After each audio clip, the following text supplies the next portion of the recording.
Pressure has a way of exposing who you really are.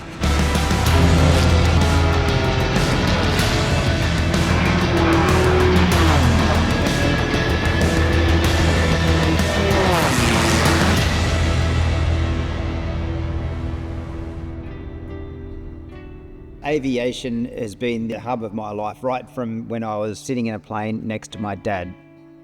I was able to fly planes before I could drive a car. I didn't really think about being a fighter pilot until I saw Top Gun.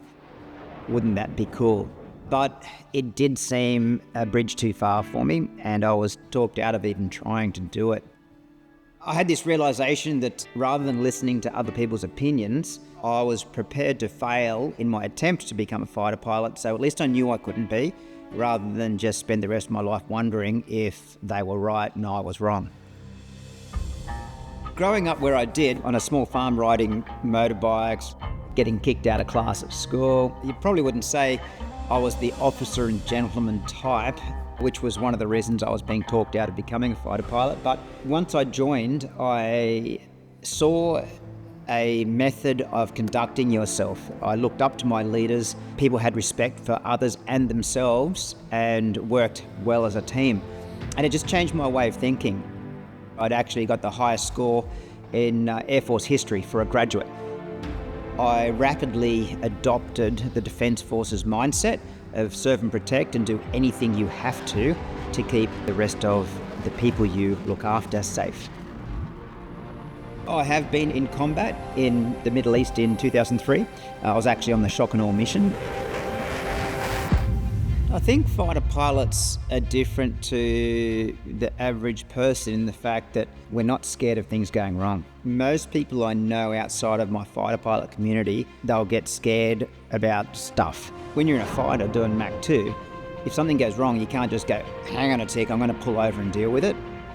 You have to deal with it at Mach 2, and you can't stop dealing with it until you're on the ground and the plane's shut down. That's the way you want to behave, and that's the way you want to react to everything else in your life. And you will take that mentality, take that mindset through with you to the day you die. My parents raised me, but the Defence Force turned me into the man I am. I'd been in the military for probably 15 or 16 years. There was a threat of a desk job. I guess I was just starting to look at what was I going to do. Then this thing called the Red Bull Air Race turned up, and I started looking at it thinking, that is an amazing thing to do in an aircraft. It's got everything I like. It's got competition, it's high speed, it's high G. I want to have a crack at this. My first year in racing in 2009, I didn't win any races, but I did get a podium at an individual race, and I ended up coming in ranked number 3 in the world.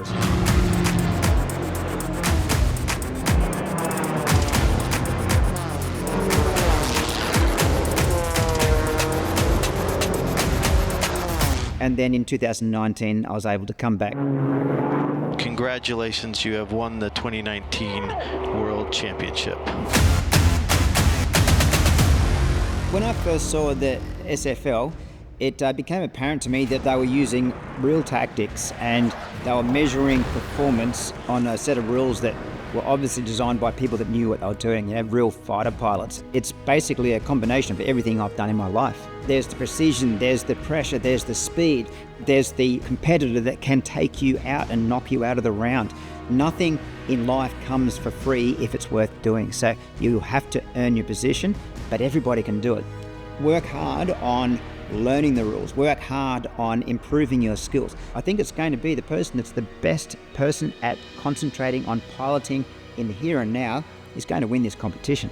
The question is not if it'll become a global spectator sport. The question is when. And I think when is actually right now.